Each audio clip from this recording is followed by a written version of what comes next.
अस्सलाम वालेकुम and welcome to जोर का जोड़।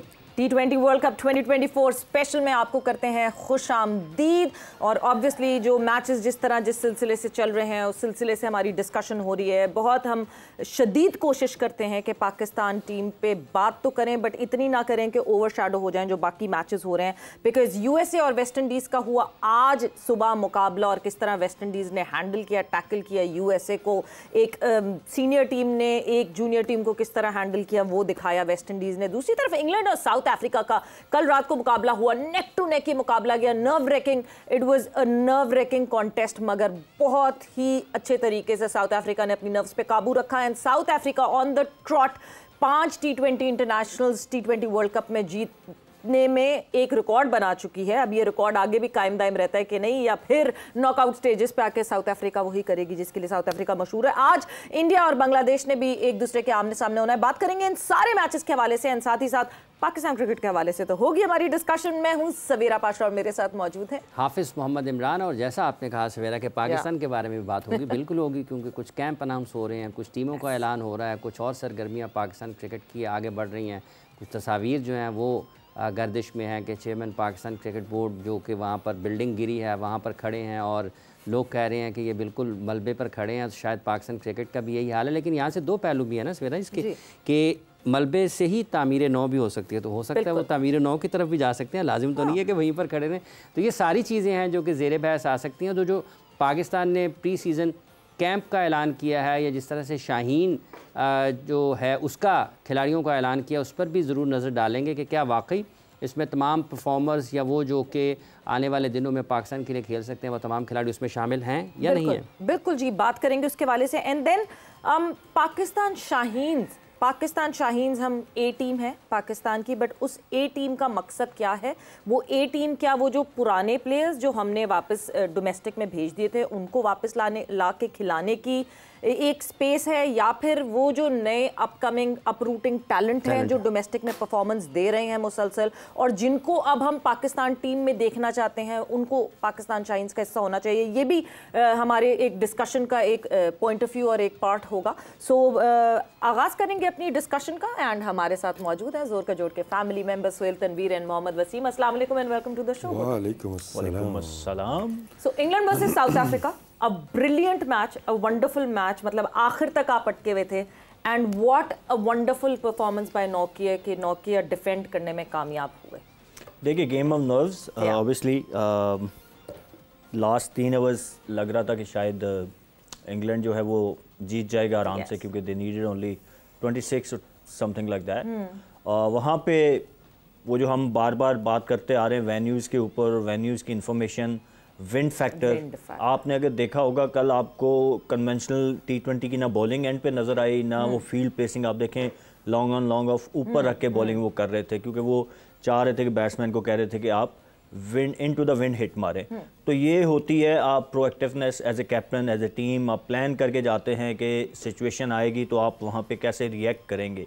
तो ये जो कल भी हम बात कर रहे थे या पिछले काफ़ी सारे शोज़ में हम बात करते आ रहे हैं कि अब क्रिकेट बहुत मॉडर्न हो गई है और आपको वो जो पुरानी T20 क्रिकेट से उससे निकल के अब आपको भी डिफरेंट तरीके से, डिफरेंट माइंडसेट से जाना पड़ेगा। तो आपको कल उसकी मेरे ख्याल में प्राइम एग्जांपल थी। अगर आप देखें दोनों इनिंग्स में, ठीक है साउथ अफ्रीका ने एंड पे मैच जीता, बट दोनों इनिंग को आप अगर देखेंगे ना तो उसमें आपने बैटिंग ने भी विंड फैक्टर को मद्देनज़र रखा, बॉलिंग ने भी अपने जो दोनों टीमें बॉलिंग कर रही थी उन्होंने विंड फैक्टर को मद्देनज़र रखा। दे मेड श्योर कि बैट्समैन जो हैं वो इनटू द विंड हिट मारें, विंड की जिस विंड के अगेंस्ट शॉट मारें। इसी तरह बॉलिंग में आप देखें, बैटिंग में भी देखें, तो मेरे ख्याल में एक बहुत अच्छा मैच हुआ। दूसरा एक जो फैक्टर है वो डे टाइम पे जो मैचेस होते हैं उनमें पहले 10 ओवर में आप दोनों इनिंग्स में आप देखें तो आपको रन्स बनते हुए नजर आए हैं। जैसे जैसे बॉल पुराना होता है या सरफेस के ऊपर थोड़ा सा बॉल ग्रिप करना शुरू करता है तो रन्स बनाने आसान नहीं हैं। तो ये भी एक फैक्टर है कि आपको पहले 10 ओवर में जब बॉल नया है, ज़्यादा अच्छा बल्ले पे आ रहा होता है, स्पेशली पावर प्ले, क्योंकि उसमें कर लें जितना आपको मैक्सिमम आप दोनों तरफ से अगर आप देखें तो आपको नजर आया होगा कि जो रन्स बने हैं वो शुरू में बने। हाँ, इंग्लैंड के शुरू में उस हिसाब से रन्स नहीं बने क्योंकि they lost bit of 2-3 wickets उन्होंने उनकी गई। उनकी जो लिविंगस्टन की और हैरी ब्रुक की जो पार्टनरशिप थी that brought them back in the game. But overall I guess के वो आपने नोकिया की बात की, क्रेडिट टू हिम के लास्ट ओवर में 12-13 रन। आजकल की क्रिकेट में T20 में आपको पता है जब स्पेशलिस्ट बैट्समैन खेल रहे हो तो it's difficult to defend. And then last key factor अगर आपने देखा होगा कैचेस विन मैचेस। आप एक कैच नहीं, आप वो 2-3 कैचेस आपने देखे होंगे जो उन्होंने लिए, लेकिन जो हैरी ब्रुक का मेन कैच था लास्ट ओवर में, दैट मेड द डिफरेंस के अगर हैरी ब्रुक खेल रहे होते तो शायद वो 12-13 रन कर जाते आराम से। तो कैचेस विन मैचेस, तो साउथ अफ्रीका की फील्डिंग ने मेरे ख्याल में जो है वो बॉलिंग के साथ बहुत ज़्यादा सपोर्ट किया, जिसकी वजह से वो मैच जीते। वसीम साहब, जैसे अभी मार्करम के कैच की बात की है, तो कल के मैच में अगर सिर्फ मार्करम के कैच को नहीं, अगर जॉस बटलर को विकेटों के पीछे देखते हैं तो वहाँ पर भी फिज़िकल फिटनेस एक बड़ा अहम किरदार अदा करते हुए दिखाई देती है। जैसे अभी सुहेल साहब कह रहे हैं कि क्रिकेट, मॉडर्न डे क्रिकेट काफ़ी अब चीज़ें बदल गई हैं, आपको हर चीज़ को बिल्कुल 100% आगे मायार के ऊपर परख कर ही लेकर जाना पड़ता है।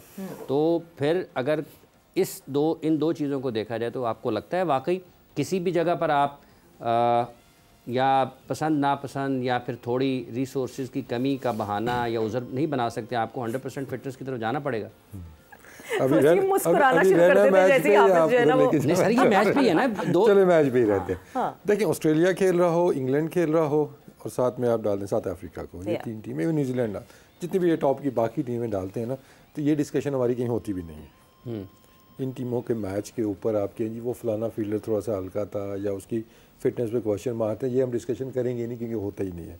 हम प्योरली स्किल के ऊपर हम जो मतलब मॉडर्न क्रिकेट की हम बात करते हैं ना, तो मॉडर्न एनालिसिस हम दे रहे हैं कि किस तरीके से उन्होंने विन फैक्टर यूज़ किया, बॉलिंग कहाँ पे हुई, ये सारी चीज़ें हैं।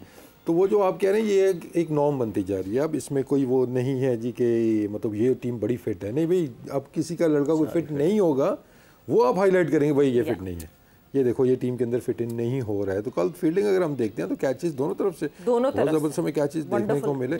और अंडर प्रेशर जो कैच मार्करम वाला था, उसके बाद हमने सैम करन का ही कैच देखा, they were amazing catches. Sam Curran fast bowler है, मतलब ये भी नहीं कि वो मतलब नॉर्मली नहीं जाने जाते, लेकिन अब वो डिफरेंस भी आप देखें तो ख़त्म हो गया जी कि वो बैट्समैन जो हम अच्छे फील्डर हैं और जो फास्ट बॉलर हैं बस वो गुजारे लायक हैं। स्टार्क ने भी एक कैच किया था आगे डाइव करते हुए, तो वो अब खत्म हो गया डिफरेंस। और हमारी टीम में भी देखते हैं कि शाहीन, हारिस, ये बड़े अच्छे फील्डर्स हैं, तुम्हारे स्टैंडर्ड उस लिहाज से ऊपर गए हैं। तो वो डिबेट तो अब ख़त्म हो जानी चाहिए जी, फिटनेस के ऊपर बात, ठीक है ना। ये तो एक नॉर्म बन जानी चाहिए जी कि ठीक है, जो सर्टन लेवल की फिटनेस होगी वही आएगा T20 के अंदर। लेकिन कल का मैच आई थिंक मैं कहूँगा जी मैच ऑफ द टूर्नामेंट कह सकते हैं आप इसको, कि 2 क्वालिटी टीमें खेल रही हैं। और जिस तरीके से एक मौके तो मुझे लगा कि साउथ अफ्रीका अपनी वापस अपने चोक कर जाएंगे और वो आ जाएंगे उस अपनी बेसिक्स के ऊपर आ गया है कि एक हाफ वे तो लग रहा था ना कि ये रन इंग्लैंड से नहीं होने, विकेटें भी गिरी हुई, रन रेट इतना चढ़ा हुआ था, फिर विकेट भी ऐसे खेल रहा था, मुझे लगा कि यहाँ कोई चांस नहीं है यहाँ पे। लेकिन वो एकदम से जो 2-3 ओवर हुए, बल्कि वो जो बाटमैन का 1 ओवर हुआ जो 20-21 रन का, मैंने कहा लो जी साउथ अफ्रीका अपने ही उस पर आ गया है। लेकिन अगेन वो फिर हम बात करते हैं जो क्वालिटी की और एक्सपीरियंस की भी साथ में, कि वहाँ पे जो ओवर किया एक रबाडा ने किया, उसके बाद नोकिया ने जो बॉलिंग की है, तो they turn the things around. अब उसमें फिर अप्रोच हमें क्या नजर आई, जो कैचेस विकेटें ले के ही लेसन यही है कि आप विकेट लेंगे तो आप मैच जीतेंगे। 14 रन वो रोकने अगर उस तरह जाते, ठीक है, वो कैच ना होता तो रन्स नहीं रुकने थे। तो I think wickets they are the key. और जो कल मिड ऑफ ऊपर कल रखे हुए थे, ठीक है ना, अब ये तो नहीं कि मतलब बस रख लिए थे, ऑब्वियसली उसके पीछे पूरी एक वर्किंग हुई थी, बाउंड्री का साइज़ क्या है, विंड फैक्टर कितना उसमें आ रहा है। तो ये चीज़ें अगेन ये सारी डेटा के अंदर आपको मिलती हैं ये चीज़ें। अगर सुहेल जहाँ पे बैठा बता रहा है हमें, ऑब्वियसली ये साल वहाँ पे खेला हुआ है, तो वो आपको इन्फॉर्मेशन मिलती है। Now it's up to you कि आप उसको कितना वो यूज़ करते हैं, ठीक है ना। कल नए बॉल से आई थॉट कि इंग्लिश बॉलर्स ने दे मेड सम मिस्टेक्स, शुरू में इतने रन वो दिए कि पेस ऑन जितनी भी डिलीवरीज थी, अगेन उस मैच का डेटा निकालेंगे तो आपके सामने इन्फॉर्मेशन आ जाती है कि पेस ऑन डिलीवरी के ऊपर स्ट्राइक रेट 100 से भी ऊपर था, हर बॉल के ऊपर वहाँ रन्स बहुत ज़्यादा वो बन रहे थे। लेकिन जो पेस ऑफ डिलीवरी थी, इनटू द पिच थी, उनके ऊपर रन्स नहीं बन रहे थे। तो ओवरऑल देखते तो एक अच्छा कॉन्टेस्ट हमें कि स्पिन भी हमें क्वालिटी देखने को मिली, दोनों तरफ से हम देखते हैं कि स्पिनर्स ने भी अच्छी बॉलिंग की है। लेकिन मज़ा आया मैच देख के। हो रहता है ना कि आप जुड़े रहते हो स्क्रीन से, ये वन ऑफ दोज मैचेस कि आप जुड़े रहते हो स्क्रीन के साथ। आई थिंक क्रेडिट जाता है साउथ अफ्रीका को। लेकिन अभी आपने बोला है कि जो आएगी स्टेज नॉकआउट वो उनका, लेकिन अभी तक जैसे वो खेलते आ रहे हैं प्रॉपर टग ऑफ वॉर थी। एक टाइम पे अगर इंग्लैंड आगे हो रहा है, फिर साउथ अफ्रीका, पाकिस्तान तो है नहीं है, तो अब तो हमारी हमदर्दियां जो है ना वो मजलूमों के साथ है। सबसे मजलूम टीम साउथ अफ्रीका 92 से लेके अभी तक वो बेचारे अच्छा खेलते खेलते एकदम बाहर हो जाते। एक मजलूम बाहर हो गई हुई है न्यूजीलैंड की टीम। हाँ लेकिन वो पहुंच जाते थे। वो कहीं ना कहीं से वो स्नीक आउट करके पहुंच जाते। तो साउथ अफ्रीका तो बेचारे जैसे नॉकआउट शुरू नहीं होते ना तो उनके मसले वो शुरू हो जाते हैं। लेकिन अभी भी इनका मसाइल तो बढ़ गए हैं। जिस तरह आज सुबह वाला मैच हुआ है उसके बाद साउथ अफ्रीका के लिए तो फर्दर प्रॉब्लम्स हैं। बिल्कुल, वेस्ट इंडीज यूएसए वाले मैच पे हम बिल्कुल आएंगे, बट उससे पहले सुहेल एक बड़ी अच्छी चीज़ देखिए कल जब आपके सीनियर प्लेयर्स आपको एज कैप्टन हेल्प कर रहे होते हैं। क्विंटन डिकॉक हमें दिखे जहां महाराज के पास आके वो कन्वर्सेशन करते हुए बात करते हुए देखे। कहीं ना कहीं एक कैप्टन को ब्रेक चाहिए होता है और माकरम को हेल्प आउट करते हुए देखे डिकॉक बहुत सारे स्टेजेस पे मैच के दौरान। That is a very big positive जहाँ पे आपका थिंक टैंक आप, क्योंकि कभी कभार ऐसा होता है कि कैप्टन बिल्कुल नम हो जाता है किसी सिचुएशन पे आके जहाँ पे कैप्टन बिकॉज इतनी सारी चीज़ें हैंडल कर रहा होता है साहब। थिंक टैंक का साथ मूव ऑन करना, सीनियर प्लेयर्स का साथ मतलब डिकॉक को ये नहीं था कि नहीं जी मैं पहले कप्तान था तो मैं क्यों माकराम की मदद करूँगा। सो वो कितना ज़्यादा एडवांटेजेस हो रहा है साउथ अफ्रीका के लिए and maybe this time around maybe they don't choke. सवेरा ये तो एक मतलब जैसे वो नॉर्म्स की बात की ना, ये मतलब कोई भी एसोसिएशन होती है, कोई भी ऑर्गेनाइजेशन होती है, कोई टीम होती है, उसके लिए एक कोर होती है उसकी जो मिल के फैसले करते हैं। ठीक है, एक वीटो वाला आप कह लें कि वो कैप्टन या जो भी लीडर होता है उसके पास एक पावर होती है कि वो वीटो करता है या अपनी मर्जी, but he takes advice from surrounding input सब। ठीक है, उसके बाद होता यह है कि जब 4-5 बंदे 4-5 ब्रेन मिलते हैं तो वो 4-5 एडवाइस या आप सजेशन कह लें वो आती हैं, तो देन यू हैव ऑप्शन कि आप उसमें से बेस्ट जो भी आपको लगे as a captain as a leader आप वो ले लें। ठीक है, तो ये आपकी जॉब आसान कर देती है। एज यू सेड कि जब इस कल वाले मैच की अगर आप बात करें, वो इतना क्रंच मैच था कि वो हेड टू हेड था कि वहाँ पे कैप्टन के लिए बहुत सारी चीज़ें होती हैं जो उसने देखनी होती हैं। एक गलती होती है और टर्न अराउंड हो जाता है। एग्जैक्टली, ठीक है, वो एक ओवर उनको कॉस्ट करने वाला था ऑलमोस्ट, जिसमें उसने 5 फुल टॉस कर दिए थे बैट्समैन ने। सो यू नो, और T20 क्रिकेट में तो छोटी छोटी चीज़ें मैटर्स। वो आपको एक छोटी सी चीज़ आपको मैच पूरा कॉस्ट कर जाती है। उनको कल वो जो मिलर ने रन आउट क्लासन को करा दिया था फॉर नो रीज़न, वो आप अगर देखें कि अगर क्लासन खेल जाते जो 20-25 रन उनके कम हुए हैं, 10 ओवर में इनके 95 समथिंग थे फॉर 1, तो उनको 180 एटलीस्ट करना चाहिए था। वो जो 20-25 रन कम हुए इसी वजह से हुए कि वो अननेसेसरी एक रन आउट हुआ। सो कमिंग बैक कि आप छोटी छोटी गलतियों पे मैच हार जाते होते हैं। तो ये आप सिर्फ साउथ अफ्रीका में नहीं, आप हर जगह देखेंगे। आप इवन इंडिया की टीम की बात करें तो रोहित के साथ भी आपको कोहली भी बात करते नजर आएंगे, पांड भी बात करते नजर आएंगे। आप बेसिकली लीडर पे डिपेंड करता है whether he is open to take advice और नॉट। ये लीडर के ऊपर होता है वेदर ही इज ओपन और नॉट। अगर मैं लीडर हूँ, मैं कैप्टन हूँ, मैं ओपन नहीं हूँ, मैं किसी को नहीं वेलकम कर रहा या उनकी सजेशन उनकी राय को नहीं एक्सेप्ट कर रहा, नहीं ले रहा, तो फिर 2 दफ़ा मैं आऊँगा, 3 दफ़ा कोई आएगा, 4थी दफ़ा मेरे पास नहीं आएगा कि यार is not ready, is not willing. तो ये सबसे इंपॉर्टेंट तो ये होता है कि कैप्टन वो स्पेस देता है अपनी कोर को। वो जो 4-5 बंदे होते हैं उनको वेलकम करता है यार, खुद उनको कहता है यार कि मैच के दौरान कुछ भी आपको समझ में आए आप बताएं। मानना ना मानना वो लीडर का अपनी स्वाबदीद है, but at least he is welcome.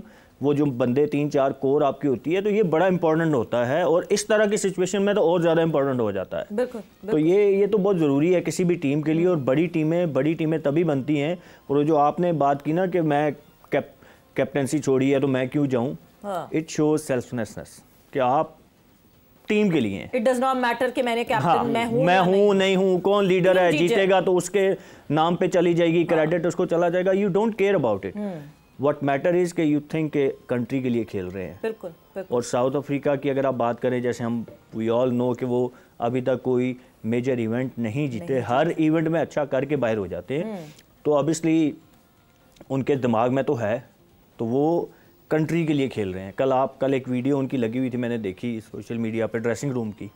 आप वहाँ पे इट शोज जिस तरीके से आप सेलिब्रेट कर रहे होते हैं ना, वो बता देती है, आपके जेस्चर बता रहे होते हैं कि what it means to you. मसलों से भरपूर है, बहुत सारे मसले होते हैं, हर जगह होते हैं, इश्यूज हैं। सबसे ज्यादा वहाँ पे होते हैं कि वहाँ पे आपको पता है कि वो जो एक परसेंटेज है कि कोटा सिस्टम है, उसको आपको प्लेइंग 11 में भी, आपको 15 मेंबर में भी लेके चलना होता है। और समटाइम उनका टीम का बैलेंस नहीं बन पा रहा होता, but still they carrying it on.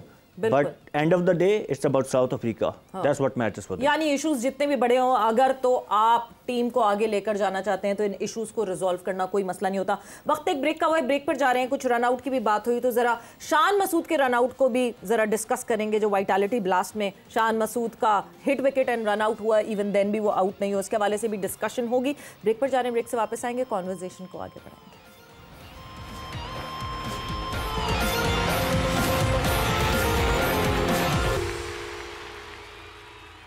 And welcome back to जोर का जोड़। ब्रेक पे जाने से पहले साउथ अफ्रीका वर्सेस इंग्लैंड का जो मैच कल खेला गया, दैट नर्व रेकिंग मैच, उसके हवाले से बात हो रही थी कि किस तरह 11 बिल्कुल किस तरह ऑन दी एज जब टीम्स पहुंच जाती हैं तो कैसे अपनी नर्व्स को काबू रखना होता है, एंड किस तरह पूरी टीम जुड़ के मिलजुड़ के खेलती है। थिंक टैंक किस तरह सीनियर प्लेयर्स का जो है वो कैप्टन को हेल्प करे और कैप्टन को इनपुट दे सके, इन सारी चीज़ों के बारे में तो डिस्कस हुआ। साथ ही साथ एक रन आउट की बात हो रही थी। शान मसूद वाइटैलिटी ब्लास्ट में पहले हिट विकेट हुए, फिर रन आउट हुए, बट नोइंग द रूल्स, जब आपके पास नॉलेज होती है तो you can stand for your self, and he stood for himself और उनको आउट नहीं दिया गया। जी वसीम, कहना क्या चाह रही हैं? नहीं, उन्होंने तो कह दिया, अब आप बताएं। कवानीन का इल्म। हाँ देखिए, एक तो मतलब आइडियली सारे प्लेयर्स को होना चाहिए, ठीक है ना, लेकिन एटलीस्ट जो आपके मैनेजमेंट के लोग हैं, बाहर बैठे हुए भी और अंदर भी आपके, स्पेशली कैप्टन, तो ज़रूरी है आपको कि आपको लॉज का पता होना चाहिए आपको, क्योंकि सम टाइम होता है ना आपको स्पॉट डिसीजन लेने होते हैं। मतलब वो कल वो वॉक करके चले जाते, कहानी खत्म हो जानी थी वहाँ पे, ऐसे ही था। तो आई थिंक आने चाहिए लॉज आपको। हम तो अभी लॉज तो बहुत आगे की चीज़ है ना, हम बेसिक्स पे भी फंसे हुए हैं, ठीक है ना, कि मैचअप्स, हम ये चीज़ें जो हो गई अब जो कि एक नॉर्मल चीज़ बनती जा रही है। कल देखें कि जब बैटिंग करने क्लासन आए, उनके सामने बॉलर्स कौन से एकदम लगा दिए उन्होंने, तेज बॉलर लगा दिए, उसको आगे बॉल ही नहीं करी है, उसको यहीं पे रखा उन्होंने, ठीक है, दैट और बचा के रखे हुए थे प्लान्स, मैचअप। सोचे एक मैचअप गलत किया इंग्लैंड ने कि आर्चर का उसको हमेशा मारता है क्विंटन डिकॉक, वो फिर भी उन्होंने चांस दिया और उसने वो मैचअप किया, उसने 20 रन बनाए, ठीक है ना। तो फिर ये जो मैचअप्स, ये चीज़ें हैं ना, आपको बहुत हेल्प करती हैं कि कौन सा बैट्समैन है इसके सामने, कौन सा बॉलर हमने नहीं लगाना है। को इसीलिए रोका हुआ था फिर उन्होंने, देख लें उसमें उनके ओवर्स उन्होंने बचा के रखे हुए थे शुरू में, नहीं उनको वो जरूरत, उनको पता बाद में आएंगे, उनके ऊपर ही वो हैवीली रिलाई कर रहे हैं उस टाइम पे। और वुड का उस मैचअप उसके अगेंस्ट, क्विंटन डिकॉक के अगेंस्ट पे अच्छा बनना था, इसलिए उन्होंने उसको रोका हुआ था। तो ये अब हम स्मॉल डिटेल्स की दुनिया में आ गए हैं कि जहाँ पे, ठीक है ना, कि फील्डिंग कहाँ पे, कौन सा आगे आना है, कौन सा पीछे जाना है।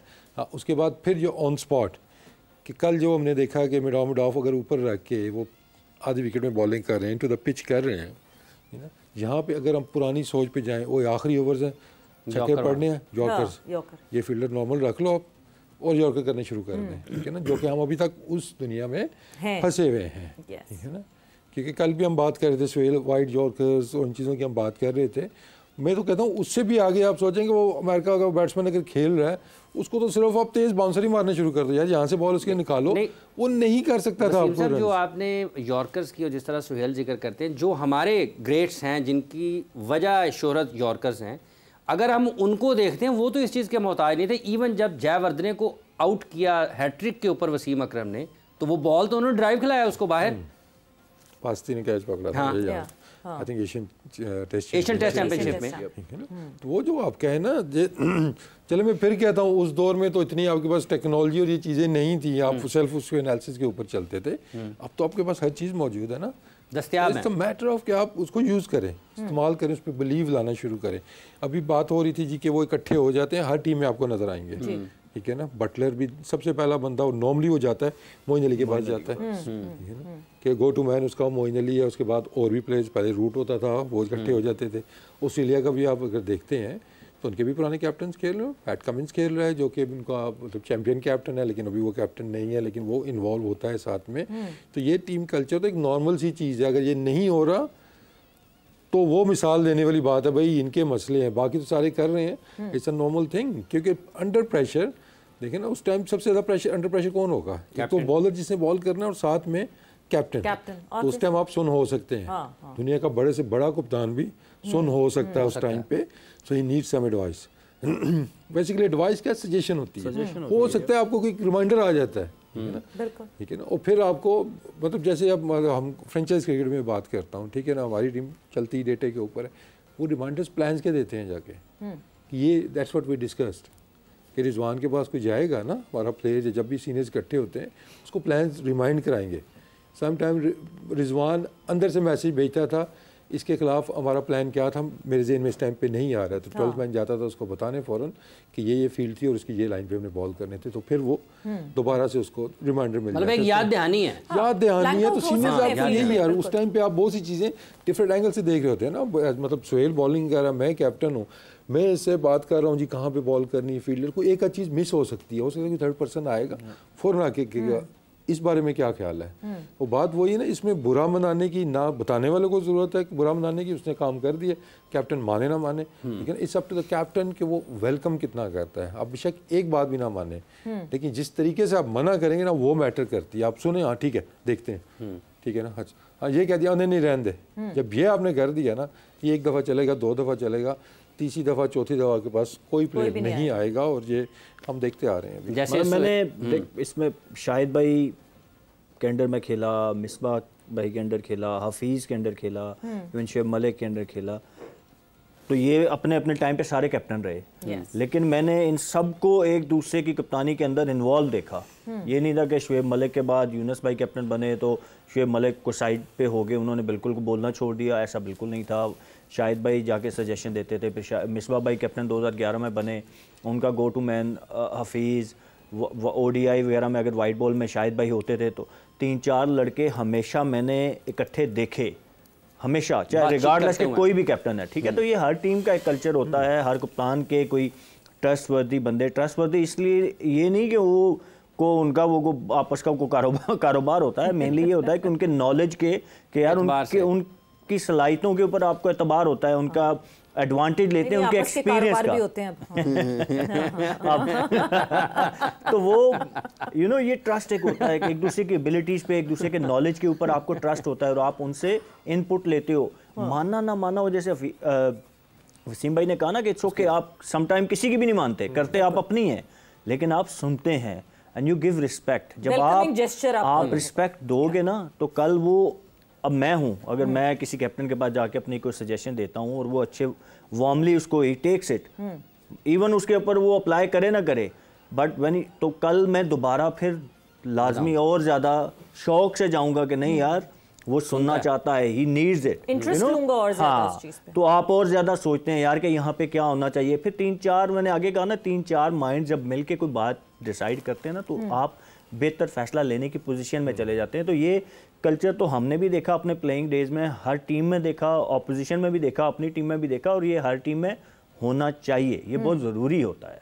इनका बुरा तो कोई नहीं चाहेगा ना, लेकिन जो भी मशवरा देने आ रहा है, तो आप ये तो नहीं कभी भी सोच सकते कि यार ये गलत मशवरा मुझे दे रहा है ना। अब करना ना करना वो कैप्टन की जिम्मेदारी है, लेकिन एंड ऑफ द डे अगर आपकी परफॉर्मेंस अच्छी नहीं होगी तो वो सिर्फ कैप्टन तो नहीं फंसेगा ना, सारे के सारे नाम आएगा। अगर हम 4 यहाँ पे हैं तो लेट्स से जी एक बंदा हम में से जान के कहता है ये शो खराब होगा हमारा, तो क्या होगा, वो सिर्फ तीनों का नाम आएगा और एक बच जाएगा? नहीं, वो सबका नाम आएगा कि अपने खराब किया है ये काम। तो इसलिए जो भी आते हैं वो अच्छी नीयत से ही आते हैं। अगेन वो कि हो सकता है उनको जो समझ आ रही है, समझ वो ना हो जो आप समझ, तो वो आप वेलकम आप उनको रखते हैं, कि इससे टीम की यूनिटी और जो माहौल है ना, इन चीज़ों से बिल्ट होता है कि टीम मीटिंग के अंदर भी आप अप्रिशिएट करते हो, भाई उठो, इनकरेज करते हो नए लड़कों को भी कि कुछ ना कुछ बोलो, आप भूल जाओ कि ये गलत है ये सही है, whatever comes in your head आप बोलो, ताकि उनको भी confidence, we are part of the team, ठीक है ना। जब हम सीनियर एक तरफ, जूनियर एक तरफ, और जूनियर भी बोलेगा मीटिंग में, कुछ भी अच्छी चीज़ भी बोलेगा, या वो अच्छी जगह बैठ के कुछ कर रहा है और आप उस पर केस बना लें कि इसको एटीट्यूड का मसला है, और उसके बाद वो लड़के टीम में नज़र ना आए, तो फिर that's the difference of the culture. कि हमारी जो पाकिस्तान क्रिकेट का जो कल्चर अभी मैं रिसेंटली जो देख रहा हूँ ना, कि इसके अंदर कि जो ज़्यादा बोलने वाला, ठीक है ना, या सजेशन देने वाला, उसको बुरी निकल, स्पेशली वो नया बच्चा होगा, तो वो फिर होता है वो ए टीम में भी नजर नहीं आते फिर। तो वो जिनका गूगल नाम हो जाता है, नाम गूगल रख लेते हैं और उसके बाद he is one of those. लेकिन वी मस्ट एक्सेप्ट कि देखें 10 साल पहले की जो जनरेशन, जो एरा के लड़के आए थे ना, वो और हैं, जिसमें ये बाबर, शाहीन, रिजवान, अब जो भी आएंगे ना वो मोरलेस गूगल ही होंगे आपके पास, तो आपको उनको उस हिसाब से वेलकम करना है। आप ये मत सोचें कि अब जो नया बच्चा आएगा ये हमारी तरह का ही आएगा, कि मतलब जैसे हम शुरू में आए थे ना बिल्कुल ऐसे, जैसे ये वैसे नहीं आ रहे। एक्सपोजर ज़्यादा है, इनको हर चीज़ अब अवेलेबल है, तो आपने उस तरीके से इनको डील करना है कि आप ना कंपेयर करें जी कि हम तो ऐसे नहीं थे। वसीम, मतलब ये जो ये बहुत ईजी एक रीज़न होती है किसी भी प्लेयर को साइड पे करने की, ड्रेसिंग रूम का माहौल, यही होता है ड्रेसिंग रूम का माहौल ख़राब करना, कि आप ज़्यादा सजेशंस देते हैं या आप ज़्यादा बात करते हैं। Is that what is called dressing room का माहौल ख़राब? देखें, ड्रेसिंग रूम में जितनी क्रिकेट की बात ज़्यादा होगी उतना ड्रेसिंग रूम का माहौल आपका अच्छा होगा, एज लॉन्ग कि आपकी डिस्कशन क्रिकेट के ऊपर ही है। ठीक है ना, और चाहे वो नया बच्चा है चाहे वो पुराना आपका क्रिकेटर है, as long they talking constructive बात आप टीम के लिए कर रहे हैं, ठीक है ना। ड्रेसिंग रूम में कोशिश तो यही हमेशा होती है कि यार यहाँ पे क्रिकेट की बात ही हो, मैच रिलेटेड बात हो, या यू नो कोई परफॉर्मेंस के ऊपर बातें, इस तरह की डिस्कशन आपस में चल रही हो सीनियर की जूनियर के साथ। लेकिन आपको भी याद होगा बाज़ दफ़ा ये खबरें भी आती थी कि वहाँ पे डिस्कशन हमारे ड्रेसिंग रूम में क्या हो रही होती थी, वो प्लाजा बिक रहा है, बहुत ज़्यादा अच्छा बिक रहा है, क्या ख्याल है उस बारे में, यू नो प्रॉपर्टी की बातें हो रही हैं, कुछ तरह की नई गाड़ी आई यार बड़ी ज़बरदस्त। हाँ, तो जब ये चीज़ें ड्रेसिंग रूम के अंदर आएंगी, ठीक है ना, आई थिंक ये सोहेल ने भी सुनी होंगी शायद इस तरह की बातें, क्योंकि उस दौर में भी ये बातें निकली थी। लेकिन ये चीज़ें आप ड्रेसिंग रूम के अंदर हैं, आप ड्रेसिंग रूम की बातें करें, ठीक है ना। फिर मैं कहूँगा जब मैं सिलेक्शन करता था मेरी कड़ी नज़र इन चीज़ों पे होती थी कि ये बंदा ड्रेसिंग रूम के अंदर क्या लेके आएगा, रिगार्डलेस। अभी भी लोग कह रहे हैं ये पर्सनल परफॉर्मेंसेस तो बड़ी अच्छी हैं, टीम नहीं जीती, बाढ़ में गई आपकी पर्सनल परफॉर्मेंस। बिल्कुल, आपके आने से अगर टीम हारती है, रिगार्डलेस कि आपकी परफॉर्मेंस कैसी है, दैट मीन्स कि आप जो पहले करते आ रहे हैं आप अभी भी वही कर रहे हैं। टीम की यूनिटी, टीम का जो डिसिप्लिन है वो आपने ख़राब कर दिया है, तो आपकी 2-3 विकेटों या 30-40 रन का कोई फ़ायदा नहीं है, टीम में आपकी हार रही है। तो सोहेल साहब, जैसे अभी एंकर का बहुत जिक्र होता है पाकिस्तान के, कोई एंकर करने वाला बल्लेबाज हो, आपको लगता है कि अपनी बात करना आज की क्रिकेट में एंकर का भी किरदार थोड़ा सा बदलता हुआ दिखाई देता है। जॉस बटलर को देखते हैं तो वो रन बॉल भी खेल रहे होते हैं, 22 पर 25, 25 पर 24, लेकिन अगले 10-15 बॉल जो हैं वो उसमें बड़े अच्छे तरीके से रन्स बना लेते हैं। तो बैक वक्त वो दोनों काम कर रहे हैं। देखिए, होना तो आइडियली तो यही चाहिए कि मैंने वो जो रूट की भी मिसाल दी थी, अब आप उनको देखें ना तो उन्होंने वो टेस्ट क्रिकेट में भी वो रैंप शॉट मारना शुरू कर दी है। तो आप देखें वो अब एक आपकी टेक्निक होती है, आप पावर हिटर नहीं बन सकते, तो आप विद इन योर सेल्फ आप ट्राई करते हैं कि इसमें कैसे मैं मॉडर्न डे क्रिकेट को मैच करूं। तो आपने अपनी क्रिकेट को उस हिसाब से इन्वॉल्व करना होता है, अपनी स्किल्स को डेवलप करना होता है। ऑब्वियसली अगेन मैं कहूँगा कि वो पावर हिटर नहीं बन सकते, ठीक है, अपनी लिमिटेशंस के अंदर आप मॉडर्न डे अपनी विद इन योर लिमिटेशन, आप बगैर अपनी गेम को ख़राब किए हुए, अपनी टेक्निक को ख़राब किए हुए, you need to find ways कि आप कैसे जो current cricket, modern day cricket, ये जिस एरा में आप खेल रहे हैं आप उसको कैसे मैच करेंगे। क्योंकि आप जब पीछे रह जाएंगे ना बाकी दुनिया से, तो ऑब्वियसली फिर आप पीछे रह जाते हैं। तो यू हैव टू कैच, बाकी दुनिया जिस तरफ चल रही होती है आपने उस तरफ चलना होता है। अगेन हर इंडिविजुअल डिफरेंट होता है, आपने अपनी, मैं हमेशा कहता हूँ कि नोइंग योर सेल्फ जो है ना, ये सबसे इंपॉर्टेंट होता है एज ए प्लेयर, के as a bowler, as a batsman आपको अपनी लिमिटेशन का पता होना चाहिए। अगर आपको अपनी लिमिटेशन, अपनी गेम का पता नहीं है तो फिर बहुत मुश्किल होता है सर्वाइव करना। मैंने बड़े लिमिटेड, वसीम भाई भी इसको बैक करेंगे, बड़े लिमिटेड टैलेंट वाले प्लेयर्स को हायर लेवल पे बहुत ज़्यादा परफॉर्म करते हुए देखा है। सेम टाइम बहुत हाईली टैलेंटेड प्लेयर्स को मैंने अंडर परफॉर्म करते हुए देखा है। तो रीज़न यही होता है कि जब आपको अपनी लिमिटेशन का पता होता है, आप cricket up with in your limits खेलते हैं ना, तो आपके पास कामयाबी के चांसेस ज़्यादा होते हैं। तो ऑब्वियसली अब जैसे क्रिकेट आगे जा रही है, आप देख लें जितने भी ये एंकर रोल वाले प्लेयर थे, अब उन्होंने भी कोशिश करना शुरू कर दी है कि विद इन द जो उनकी टेक्निक है उसके अंदर रह के किसी तरीके से वो ऐसे शॉट्स डेवलप करें जिससे जब when it's time, when it's needed, ज़रूरत पड़े तो वो वाला रोल भी प्ले कर सकें, वरना आप पीछे रह जाते हैं। और आने वाले सालों में आप देखेंगे कि ये एंकर रोल आहिस्ता आहिस्ता ख़त्म होता जाएगा। अभी से ही लग रहा है कि आप देखें कि टीमें आप देखती हैं कि जो ज़रूरत पड़ने पे 150-140 के स्ट्राइक रेट पे खेल सकने की सलाहियत रखता हो, वो उसी को एंकर रोल पे रखें। कमांड ऑफ गियर शिफ्टिंग हो हाँ जी, हाँ जी, सिर्फ एंकर रोल मतलब आप 100 बॉल पे 100 वनडे की हद तक तो शायद ठीक है, but when it's come to T20 तो आपको you have to have that ability to score at at least 140-150 strike rate when it's needed. बिल्कुल। देयर आर टाइम्स के जहाँ पे आपको 110-120 पे भी आप खेल के यू कैन सर्वाइव, बल्कि आप विनिंग कॉज का भी हिस्सा बन सकते हैं। बट टाइम आता है जहाँ पे when you are chasing 200, let's suppose, अब मोर ऑफन देन नॉट आपको 200 ही 190-200 ही चेज अच्छी कंडीशन में करना होता है, पूरा सिनेरियो बदल जाता है फिर आपका। तो फिर आप 120-125 के स्ट्राइक रेट से नहीं खेल सकते। सो अब वो एंकर रोल वाले प्लेयर्स को भी टीमें डिफरेंट उसमें देखना शुरू करेंगी या कर रही हैं ऑलरेडी, कर रही हैं, करना चाहिए। इसमें अभी जो स्ट्राइक रेट की बात हो रही है ना, देखें सम टाइम आप 150 के स्ट्राइक रेट से भी खेल रहे होते हैं, लेकिन अगर गेम की डिमांड जो है 200 की है तो वो आपको कम लगेगा। तो डिमांड 200 की, आपने 200 खेलना पड़ेगा। सम टाइम आपका जो शायद 100 का स्ट्राइक रेट भी वो आपको अच्छे स्ट्राइक रेट में आएगा कि बहुत ही ट्रिकी पिच आ गई, जैसे पाकिस्तान का मैच था उसमें तो आप देखें ना 100-110 से भी खेलते हैं, आपने मैच जीत जाना था। तो वो जो रिक्वायरमेंट है, लेकिन आपके पास दोनों चीज़ें होनी चाहिए। ये नहीं कि लोअर साइड आपके पास है, अपर साइड नहीं है, और अपर है तो लोअर नहीं है। तो अब ये दोनों चीज़ें आपको उसमें नज़र आती हैं कि गेम की डिमांड क्या कर रही है। आपने बात की है बटलर की, तो बटलर 250 के स्ट्राइक रेट से भी खेल लेता है, is one of the best power hitter आप कह सकते हैं। लेकिन वो शिफ्ट जब करना होता है वो शिफ्ट भी वो कर लेते हैं। बाकी अभी जो लिमिटेशंस की बात की, देखें अब जो बेसिक्स अगर मैं देखता हूँ ना कि बैट्समैन की एक बेसिक है जी कि उसको शॉटें खेलनी आती हैं, उसका नेक्स्ट लेवल क्या है कि उसको ओवर द टॉप खेलना आना चाहिए। अभी सिर्फ T20 नहीं, वनडे हो गया, इवन टेस्ट मैचेस में भी ये तो आपके पास होना ही होना है कि जो ड्राइव आप नीचे मार सकते हैं वो ड्राइव आप ऊपर से भी मारेंगे, जो पुल शॉट आप नीचे खेल सकते हैं वो ऊपर से भी आप मारेंगे। तो हम तो थोड़ा सा भी इधर ही फंसे, बेसिक्स पे फंसे हुए, ठीक है ना। उसके बाद नेक्स्ट आता है जी कि उसके बाद आप थोड़ा इनोवेशंस पे आ जाते हैं। ठीक है, आप पावर हिटर नहीं है सोहेल का, आप इनोवेशंस पे आ जाते हैं। क्रैम शॉट सीख ली, उल्टी स्वीप सीख ली आपने, सीधी स्वीप सीख ली, तो स्टेप बाय स्टेप आपने चीज़ें ऐड ऑन करनी होती हैं। और 1-2 पावर शॉट आपके हर बैट्समैन के पास होती है, ठीक है ना। अब वो कितना उसको अप्लाई करता है या कितना उसका वो इस्तेमाल करता है या वो एरिया बढ़ाना चाहता है, इस अप टू द प्लेयर। तो हमें सॉर्ट ऑफ एक क्राइटेरिया ये रखने होंगे। मतलब विराट कोहली को अगर हम देखते हैं, उसने क्या इम्प्रूव किया, एक उसने ऊपर से मारनी शॉटें शुरू कर दी, क्या वो द टॉप उसने खेलना शुरू किया, कुछ नई शॉटें उसने सीखी। तो यही चीज़ हमारे बैट्समैनों को भी चाहिए होगी कि जिनको स्ट्राइक रेट का इशू है कि वो जाए मिड ऑफ के ऊपर से मारें। क्यों नहीं मारते? हमारा हम कहाँ फंसते हैं पावर प्ले में? वही बात होगी ना, अपनी लिमिटेशंस में वो चीजें ढूंढे जो अप्लाई करके बहुत सी शॉटें अच्छी लगती हैं, बाबर की भी लगती हैं, रिजवान की भी लगती हैं, लेकिन वहाँ पे फील्डर खड़ा हुआ है, तो आप क्या करेंगे? उसी को मारते नहीं आप, आपने ओवर द टॉप जाना होगा या उस बॉल को फिर दूसरी तरफ आपने खेलना होगा, ठीक है ना। तो एक ये नेक्स्ट स्टेप अगर हम यही अचीव कर लेना तो बहुत चीजें हमारी बेहतर हो जाएंगी। Improvise according to the limitations, जो आपके पास लिमिटेशंस है उसमें आप मॉडर्न डे क्रिकेट अपने ऊपर कैसे अप्लाई कर सकते हैं, दैट इज वेरी इंपॉर्टेंट।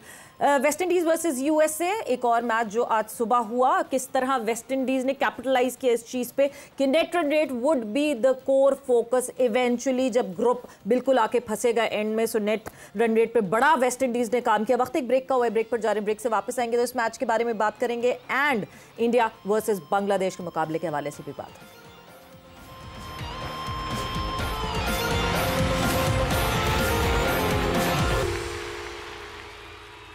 जोर का जोड़ में आपको एक मरतबा फिर खुश आमदीद कह रहे हैं। बात हम कर रहे हैं क्रिकेट वर्ल्ड कप 2024 के खेले जाने वाले मैचेस और जो आने वाले दिनों में खेले जा सकते हैं या आज शाम में पाकिस्तान वक्त के मुताबिक खेले जाएंगे। लेकिन जो अमेरिका और वेस्ट इंडीज़ का मैच हुआ है, जिस तरीके से वेस्ट इंडीज़ ने एक फ़र्क बरकरार रखा है, जो कि यहाँ पर बात हुई है मुसलसल के जो बड़ी टीमें हैं जब वो निस्बतन कमज़ोर टीमों के ख़िलाफ़ खेलती हैं तो एक कारकर्दगी का मायार और जो उनका दोनों का फ़र्क है वो भी बरकरार रखने की कोशिश करती हैं। ना सिर्फ जीतने की कोशिश करते हैं बल्कि उस फ़र्क को भी बरकरार रखा जाता है। इंडिया का जो मैच खेला गया था और इसके बाद जो वेस्ट इंडीज़ ने यूएसए के ख़िलाफ़ मैच खेला, उसमें भी एक ये चीज़ नज़र आई वसीम साहब कि ये जो जिस तरीके से वेस्ट इंडीज़ ने कामयाबी हासिल की है, इसमें 1-2 चीज़ें आपके ख़्याल में जो टारगेट उन्होंने चेज़ किया है, मैच जीतने के अलावा क्या उसमें हिकमत अमली नज़र आती है? देखें तो ये मतलब वेस्ट इंडीज़ वर्सेस यूएसए नहीं होना चाहिए था।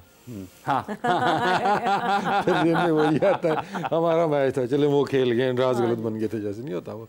देखिए ऑब्वियसली सारी चीज़ें कैलकुलेशंस इसमें आपको नज़र आती हैं। यूएसए का मैच आपको हर यूएसए का मैच रुलाएगा ना, वो तो है ना। तो जल्दी से ख़त्म करें सुपर 8 फाइनल में चल रहे ताकि तो आई थिंक वो सारी कैलकुलेशन उन्होंने की हुई थी कि जो पॉइंट्स टेबल की सूरत हाल बन रही है कि आगे चल के नेट रन रेट आएगा और उन्होंने इतना अचीव कर लिया है कि अब साउथ अफ्रीका आराम से नहीं बैठ सकता, उनको अगला मैच भी जीतना होगा, ठीक है, या फिर वो जीतेंगे अच्छे मार्जिन से, उनको जीतना होगा मैच, क्योंकि अगर वो हारते हैं मैच तो ये रन रेट के ऊपर तो वेस्ट इंडीज़ अब बहुत आगे निकल जाएगा उनसे।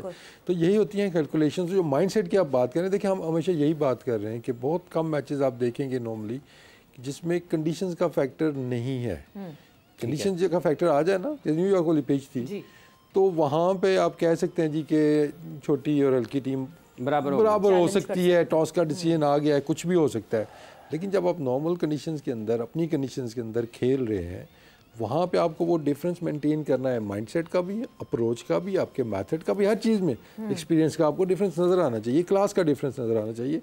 वो आज वेस्ट इंडीज़ में करके दिखाया। यही मैच न्यूयॉर्क वाली पिच पे होता तो शायद हम कहते नहीं, एक तो मैच भी क्लोज हो सकता था, दूसरा ये कि यूएसए जीत भी सकता है या क्लोज मैच हो सकता था। लेकिन अगर डैलस में, फ्लोरिडा में या एंटीगा में, बारबाडोस में अगर आप देखते हैं तो ये डिफरेंस बड़ी टीमें दिखाएंगी आपको। और उन्होंने आज वो दिखाया जिस तरीके से वो खेले हैं, तो प्रॉपर जिसको कहते हैं ना, एक उन्होंने डोमिनेट किया मैच को, लेकिन ऑब्वियसली एक पर्पस के तहत वो खेले हैं।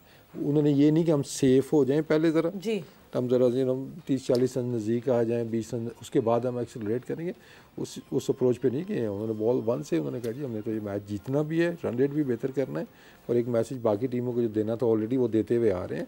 तो बड़ी इंटरेस्टिंग दिस जो ग्रुप होगा, ये बड़ा इंटरेस्टिंग आगे चल के बन जाएगा कि आखिरी जो मैचेस इनके हैं कि वो अब देखने वाले मैचेस होंगे। बिल्कुल। साउथ अफ्रीका का सफ़र ज़रा थोड़ा सा मुश्किल होगा, बिकॉज वेस्ट इंडीज़ से आमना सामना करना होगा, इंग्लैंड को यूएसए से आमना सामना करना होगा, बट यू नेवर नो कभी भी क्या टर्न अराउंड T20s में हो सकता है। बट जिस तरह वेस्ट इंडीज़ की अप्रोच आपको सामने दिखी, ऑब्वियसली बारबाडोस में मुकाबला हो रहा था, नोइंग द जिस तरह हमें यूएसए दिखा, यूएसए में खेलता हुआ, नोइंग दोज कंडीशंस और अंडरस्टैंडिंग इट बेटर, और may be the challenge of the pitches जिस तरह वसीम ने बात की। बट वेस्ट इंडीज शोट के ठीक है, को होस्ट होंगे आप हमारे साथ, but this is my area now. देखिए, दो चीज़ें जो मेरे ख्याल में अच्छी की वेस्ट इंडीज़ के पॉइंट ऑफ व्यू से, मैं कहूँगा कि लास्ट मैच में हमने बात की कि उनकी बॉलिंग अगर आप देखें तो उसमें आपको कोई भी बॉलर SH T20 का कुछ स्पेशलिस्ट बॉलर नज़र नहीं आता है। अकील हुसैन की बात की थी कि एक वाहिद वो हैं जिन्होंने लास्ट 6-8 मंथ्स में या ईयर और सो में काफ़ी इम्प्रूव किया है। उन्होंने भी वो आम बॉल सीखा है, नया बॉल वो करते हैं, जैसे इमाद वसीम नया बॉल वो स्विंग करके अंदर लेके आते हैं, तो उससे उनकी बॉलिंग में काफ़ी ज़्यादा फ़र्क आया है। बाकी उनके सारे बॉलर्स आप देखें वो ऑलराउंडर्स के ऊपर डिपेंड कर रहे थे, और वो ऑलराउंडर्स भी वो थे जो कि इवन T20 लीग्स वगैरह में भी अपनी बॉलिंग की वजह से नहीं जाने जाते। आप you talk about Andre Russell, you talk about Romario shepherd, मतलब उनको पावर हिटिंग प्लस बॉलिंग की वजह से टीम में जगह बनती थी, तो बॉलिंग काफ़ी वीक लिंक बन रहा था। तो I think that's way they played smartly कि उन्होंने दे ब्रॉट ओबैद मुकाए इन, वो एक अच्छे डिसेंट T20 के बॉलर हैं, अच्छा back of the hand slow one कर लेते हैं और अपनी कंडीशन में अच्छा वो एक एडिशन। एंड देन एक चेंज आप सबसे आप देखें कि करेक्टर की हम बात करते हैं, शे होप प्लेइंग 11 का हिस्सा नहीं थे पहले। पूरा 3-4 जो मैचेस हुए ब्रेंडन किंग के ऊपर वो ट्रस्ट कर रहे थे, बट वो इंजर्ड हुए मेरे ख्याल में पिछले लास्ट मैच में, ही वाज रिटायर्ड हर्ट, वो बाहर गए एंड देन उनको मौका मिला। अब नॉर्मली अगर फिर वो अगर हम रिलेट करने चले जाते हैं, हमारा को बैट्समैन होता वो इतने टाइम के बाद उसको मौका मिल रहा होता तो वो कहता है यार मैं पहले अपनी जगह पक्की करूं, उसको चांस दे, अभी थोड़ा वार्म अप हो रहा है वो। हाँ, उसके इंडिविजुअल की अप्रोच की भी मैं बात कर रहा हूँ कि वो कहता है यार कि मैं अपनी जगह ओपन ना कर सकता, अपनी जगह में उनके पास कौन सा पांच ओपनर है, नीचे वाला ऊपर अपनी जगह पक्की अपनी जगह पक्की करूं। बट आप देखेंगे जिस तरह की इनिंग, यस ये वो हल्की जी मैं कवर कर गया, मौका नहीं देता, मौका नहीं दे रहे, नहीं ये पेट्रोल पे हमारे वाले डीजल। हाँ, तो वो आप देखें ना कि यस उनको टारगेट थोड़ा 130 वाला मिला, गिव हिम लिवरेज, उसमें दोनों साइड पे आप देख सकते हैं, अगर वो चाहते तो मौका देख के टाइम लेके अपनी इनिंग बिल्ड कर सकते थे। बिल्कुल। But the way he played, obviously पीछे वो एक माइंडसेट, पूरी टीम का एक प्लान होगा ना कि रन रेट को कंसीडर करते हुए, क्योंकि वो पिछला मैच हारे हुए थे, सो ये भी आप कह सकते हैं कि एज ए टीम उनको पता था कि इट्स अपॉर्चुनिटी, हम लार्जर पिक्चर को देख के अगले मैच को भी जहन में रख के तो वो खेले। तो शे होप की मैं बात करूंगा, आइडियली मेरे ख्याल में तो उनको प्रेफरेंस पहले दी जानी चाहिए थी, वो उनका फर्स्ट चॉइस होनी चाहिए थी। आई डोंट नो कि क्या वो ब्रेंडन किंग के ऊपर इतना इन्वेस्ट कर रहे थे, ऑब्वियसली वो डैरेन सेमी ही बता सकते हैं, बट क्योंकि शे होप के खिलाफ मैं बहुत खेला हूँ, मुझे पता है उनके पास दोनों गेम हैं, वो टेक्निकली भी साउंड हैं और वो उनके अंदर एबिलिटी है, जैसे कल उन्होंने शो की कि 40 बॉल्स पे 85 रन उन्होंने कर दिए, तो उनके पास दोनों गियर की तरफ वो शिफ्ट व्हेन नीडेड, तो दोनों तरफ शिफ्ट कर सकते हैं वो। तो मेरे ख्याल में तो वो पहली प्रेफरेंस इनकी होनी चाहिए थी, इनको खिलाना चाहिए, पर देर आमद दुरुस्त आमद मेरे ख्याल में वेस्ट इंडीज़ के पॉइंट चौथे नंबर पे खेले। पिछला जो मैच हुआ था जब ग्रुप स्टेजेस में थे तो चौथे पे ओपन नहीं करवा रहे थे मेनली ये ओपन, क्योंकि देखें इस तरह के बैट्समैन जो होते हैं ना, जो टेक्निकली साउंड होते हैं, उनको पावर प्ले में थोड़ा मौका चाहिए होता है, जहाँ पे फील्ड अंदर है वहाँ पे वो चौके मार के थोड़ा सेटल हो, तो फिर जब डीप जाके तो वो अपनी फॉर्म को आगे कंटिन्यू करते हैं। लेकिन चौथे पांचवें नंबर पे आके ना फिर टेक्निकली साउंड प्लेयर के लिए मुश्किल होता है कि आते ही छक्के मारना, वो थोड़ा एक डिफरेंट रोल चला जाता है। तो आई थिंक वेस्ट इंडीज़, अब मुझे लग रहा है कि ये जो उनकी टीम खेली है ये एक बेहतर प्लेइंग 11 है वेस्ट इंडीज़ के पॉइंट ऑफ व्यू से। तो अब अगले मैच के लिए ऑब्वियसली अब उनके लिए एक, मेरे ख्याल में ये दोनों टीमों के लिए, साउथ अफ्रीका और वेस्ट इंडीज़ के लिए क्वार्टर फाइनल बन जाएगा। एज वी डिस्कस के मैच इंग्लैंड का जो है वो यूएसए से, और यूएसए अब ऑब्वियसली डिक्लाइन की तरफ है उनकी परफॉर्मेंसेस, तो उसको देखते हुए तो यही लगता है कि इंग्लैंड और साउथ अफ्रीका का रन रेट अगर आप देखें तो कोई इतना ज़्यादा डिफरेंस उसमें नहीं है। 0.4 इनका है, 0.6 जो है वो साउथ अफ्रीका का है। तो अगर साउथ अफ्रीका वेस्ट इंडीज से हार जाती है तो ऑब्वियसली थोड़ा नीचे आएगा, और इंग्लैंड अगर जीता है तो ऑब्वियसली उनके माइंड में भी होगा, तो शायद इसी तरह की अप्रोच से खेलें जैसे वेस्ट इंडीज़ खेली है। तो मेरे ख्याल में वो जो अब मैच आ जाएगा साउथ अफ्रीका का उसके साथ वेस्ट इंडीज़ का, that will be like a quarter final for both teams. इस वक्त अगर जो है मैं वेस्ट इंडीज़ के नेट रन रेट की बात करूं तो 1.8 का नेट रन रेट है जो वेस्ट इंडीज़ का है, साउथ अफ्रीका 0.6 पे है जी। सो विच मीन्स के 0.4 पे इंग्लैंड है और 0.6 पे वो है।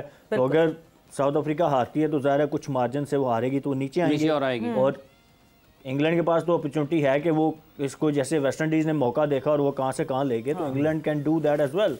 जो जिस तरह की उनकी पावर हिटिंग और वो पूरी टीम है, तो वो अगेन आई विल से कि ये जो मैच है साउथ अफ्रीका और वेस्ट इंडीज़ का, it's like a quarter final जो, हाँ अनलेस एक रेन का वो एलिमेंट है, अगर बारिश होगी मैच ही ना हुआ तो वो 3 पॉइंट पे तो इंग्लैंड का रन रेट ऑलरेडी नीचे है, तो वो एक डिफरेंट सिनारियो है। बट उसको रूल आउट इसलिए नहीं कर सकते कि आपको पता है कैरेबियन में बारिशें बहुत ज़्यादा होती हैं, so you never know. But अगर मैच होता है तो फिर ऑब्वियसली मुझे लग रहा है कि इंग्लैंड के पास ज़्यादा चांसेस हैं क्वालिफाई करने के, रादर के उन दोनों टीमों में से कोई एक ही जाएगी। मतलब इंग्लैंड 2 में से 1 मैच जीता है, वो सुकून से बैठे हुए। हाँ, साउथ अफ्रीका दोनों मैच जीत के तो फिर मुसीबत बड़ी है। आप साउथ अफ्रीका की मजलूमियत की बात कर रहे थे, ये देखें ये साउथ अफ्रीका की मजलूमियत। But then South Africa obviously USA से खेल चुका है, वो एडवांटेज वो वाला उठा चुका है जो अब एडवांटेज इंग्लैंड उस तरीके से वो उठा नहीं, लेकिन very smart cricket from West Indies advantage उठाया नहीं, जैसा जो वेस्ट इंडीज ने एडवांटेज उठाया यूएसए के अगेंस्ट, वैसा साउथ अफ्रीका उठा नहीं सके, जो अब उनको मसला पड़ेगा। तो मतलब अवेयरनेस जो वेस्ट इंडीज की थी ना वो उनके काम है। यहाँ पे देखें कि कैसे उन्होंने अपना रन रेट ऐसे ले गए, उनको बैठे बैठे मुसीबत पड़ गई। अगर नॉर्मल मैच होता तो शायद रन रेट के ऊपर ही साउथ अफ्रीका ऊपर इनसे रह जाना था उन्होंने। तो अच्छा जी, बांग्लादेश वर्सेस इंडिया आज होना है ये मुकाबला, एंड दोनों टीम्स जो हैं इन एक्शन होंगे, एंटीगा में खेलेंगे ये मैच। कुछ जिस तरह चैलेंज ज़्यादा पुट अप नहीं किया बांग्लादेश ने while coming to the super 8, और इंडिया जिस तरह फॉर्मिडेबल साइड हमको लगती है, and then the balance that they've got, क्योंकि हार्दिक पांड्या जब फिट होते हैं इनके पास, सो एक प्लेइंग 11 में एक डिफरेंट किस्म का बैलेंस आ जाता है। तो हम बिल्कुल अप क्लोज कहीं भी ना देखें इस वक्त बांग्लादेश को कि बांग्लादेश कोई चैलेंज पुट अप कर सकेगा इंडिया को। नहीं, बांग्लादेश यहाँ तक आई है तो ओबीसी वो डिसेंट ग्रेड खेलते हुए ही आई है, अच्छे मैचेस कुछ जीते हुए हैं, they have some quality players. I think उनका अगर इंडिया का देखते हैं तो ऑब्वियसली उनका टॉप ऑर्डर अभी तक वो डिलीवर नहीं कर सका है, ना कोहली चले हैं ना रोहित शर्मा ने कुछ तरह की इनिंग्स खेली है, तो वो एक बॉक्स है उनका रहता है ना। अब आगे चल के भी यही ट्रेंड चलना है कि नीचे वालों ने आगे बचाना है कि Surya Kumar is one of those के आपको हर मैच नहीं जिताएगा वो आगे। हार्दिक पांड्या भी ऐसा है कि हर मैच में वो नहीं चलेगा, तो कहीं ना कहीं आपको ऊपर से अच्छा स्टार्ट भी मिलना चाहिए। That's what I think India will be hopping कि ऊपर से दोनों में से कोई एक वो रन्स करेंगे, क्योंकि 3 नंबर पे पंत भी ऐसे ही है कि आप इज़ नॉट हैवली, आप उस पर रिलाई नहीं कर सकते कि इसने करना ही करना है। तो इसलिए ज़रूरी है कि ऊपर से इनको एक अच्छा स्टार्ट मिले, और अगर ऊपर से जल्दी विकेटें गिरती हैं तो I think they have decent spinners अगर हम देखते हैं, और दूसरा इनके पास एक्सपीरियंस फास्ट बॉलर्स भी हैं और पीछे विकेटें लेते हुए आ रहे हैं इनके, ठीक है ना। ऑब्वियसली स्पिन बॉलिंग में तो मुशी भाई का डिफरेंस भी नज़र आ रहा है, ठीक है ना। हम तो उनको छेड़ते होते थे, मुशी भाई जहाँ आप जाते हैं देखें आप स्पिनर बड़े वहाँ पे चलने शुरू हो जाते हैं, चाहे PSL में जाते हैं, उधर जाते हैं, बस पाकिस्तान में आप क्यों नहीं देते? हमारी उनसे अक्सर यही बहस होती थी कि अकेडमी जब से बनी है, आप अकेडमी में बैठे हुए हैं, ये हमारे शदाब को क्या हो जाता है, हमारे यासिर को क्या हो जाता है, ये नए स्पिनर्स क्यों नहीं आते हैं? तो बड़ा उनसे बड़ा शुगर वो लगता रहता था कि यार आप हमें भी तो कुछ दे देना। तो वो उसका ये भी तो कह सकते हैं ना, जहाँ मेरी लोग बात मानते हैं उनको फायदा हो जाता है। वो लड़के उनकी सुनते हैं और ये लड़के सुनते नहीं। अच्छा, मजे की बात आप देखें कि जो बांग्लादेश का लेग स्पिनर है वो स्टैंड आउट परफॉर्मर है अभी। बिल्कुल बिल्कुल है। वो इतनी अच्छी बॉलिंग कर रहा है, जो साइड चले, ये तो मजाक की बात है कि आप देखें कि उसको इवन 18वां 19वां ओवर भी करवाया गया है, नहीं डिलीवर्ड। वो हालांकि है मेरे ख्याल में वो 20-21 साल का ही लड़का है, मुझे इतना एजेड नहीं लग रहा, बट ही डिलीवर्ड। अब वो वसीम भाई कर रहे हैं। नहीं, वो इतनी मजाक वाली बात नहीं थी, मतलब आप तो सीरियस हो उसमें। देखिए, जो सीखना चाहते हैं, मजाक वाली बात जो सीखना चाहते हैं, ये एक दफा वसीम अकरम से यही बात किसी ने कही कि जी आपने ईशांत शर्मा को रिवर्स स्विंग सिखा दी और ये कर दिया और वो कर दिया। So this is what Wasim Akram के KKR में जब वो कोच कर रहे थे उस जमाने में, this is what Wasim Akram replied कि जो सीखना चाहता है वो खुद आके मेरे पास पूछता है और सीखता है।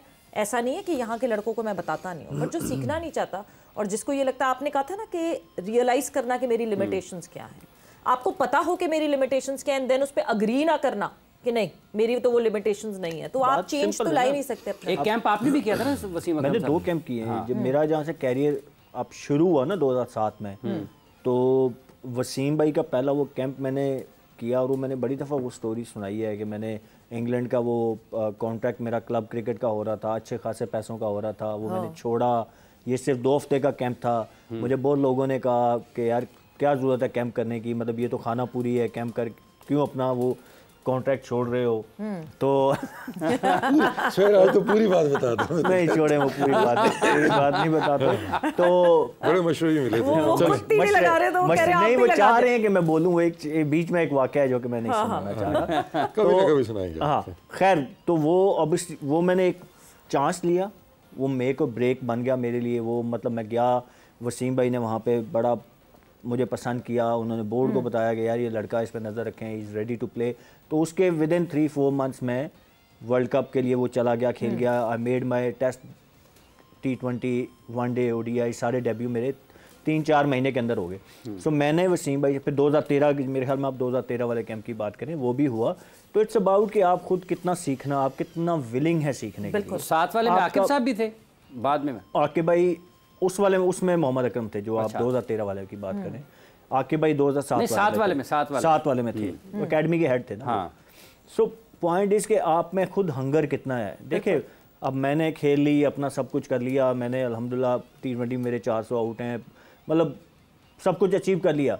अब मुझसे कोई पूछने आएगा तो मैं बताऊंगा ना, मुझे क्या जरूरत है मैं जाके किसी को बताऊं? तो पैसा ही कुएं के पास जाता है। उस सेम गोज़ टू वसीम भाई। जब हमने शुरू किया तो वसीम भाई मतलब वो तो अभी तक मतलब उनका बड़ा नाम है, सुपरस्टार ज़ाहिर है, one of the best fast bowler ever produced. तो आपको खुद जाना पड़ता है, हंगर शो करनी पड़ती है। बिल्कुल। तो आप कोच को या किसी सीनियर प्लेयर को ब्लेम नहीं कर सकते यार कि आप क्यों नहीं सिखाते। प्लेयर जाके सीखना चाहेगा तो वो सीखेगा। कुएं में पानी पड़ा है, अब आपकी प्यास के ऊपर है ना कि आप कितना पीना चाहते हैं। पूरे वर्ल्ड कप 2023 में हम यही बात करते रहे कि क्यों शादाब कांटेक्ट नहीं कर रहे, मुश्ताक अहमद हैं, शाहिद आफरीदी हैं, उनसे कांटेक्ट क्यों नहीं कर रहे, उनसे बात क्यों नहीं कर रहे। कोई ना कोई एक छोटी सी टिप होती है जो कि काम आ जाती है, मगर अगर आप ओपन हो सीखने के लिए तो वो छोटी सी देखिए जो बाहर के लोग हैं ना, देखें अब शाहिद है बाहर का, PCB का नहीं है, वसीम अकरम है, PCB का हिस्सा नहीं है वो। दूसरा देखें जो ओकेजनल चीज़ें होती है ना, वो आपको एक टेक्टिक बता देगा, छोटी मोटी ग्रिप की बात बता देंगे। अगर सुहेल के पास अभी शाहीन आ जाता है तो उसको 1-2 बातें ये बताएगा कि ये करना है ना, बट दैट्स वो कोचिंग के अंदर नहीं आएगा। वो बेसिकली वो टैक्टिक्स थोड़ी सी इस तरह की बात वो करेंगे, ठीक है ना। मेरा क्वेश्चन जो है कि एकेडमी के अंदर आपके प्लेयर्स डेवलप होते हैं, तो अंडर 19 के बच्चे भी आपकी बात नहीं मानते। नहीं, हमारी एकेडमी के अंदर लोग रहते हैं। हम एक ब्रेक पर जा रहे हैं, ब्रेक से वापस आएंगे तो कितने डेवलप होते हैं और कितने स्टे करते हैं वो तो हमें पता ही है क्या रेशो है। बट ब्रेक पर जा रहे हैं, ब्रेक से वापस आएंगे, कॉन्वर्सेशन को आगे बढ़ाएंगे।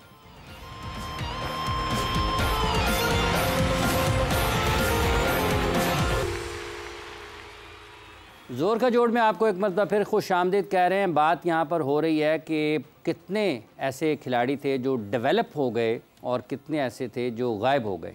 आप जब नेशनल क्रिकेट एकेडमी की बात करते हैं तो कितने ऐसे हैं जो नुमायाँ हुए, कितने ऐसे हैं जो मंजर से गायब हो गए। तो ये भी बातें अपनी जगह पर ही मौजूद हैं। लेकिन क्या इस वक्त जो पाकिस्तान शाहीन्स का ऐलान हुआ है या फिर जो pre season camp Pakistan cricket board ने जिसका ऐलान किया है, क्या वाकई उसमें भी कुछ ऐसे खिलाड़ी हैं जिनको होना चाहिए था और वो गायब हैं? क्यों ऐसा है जी?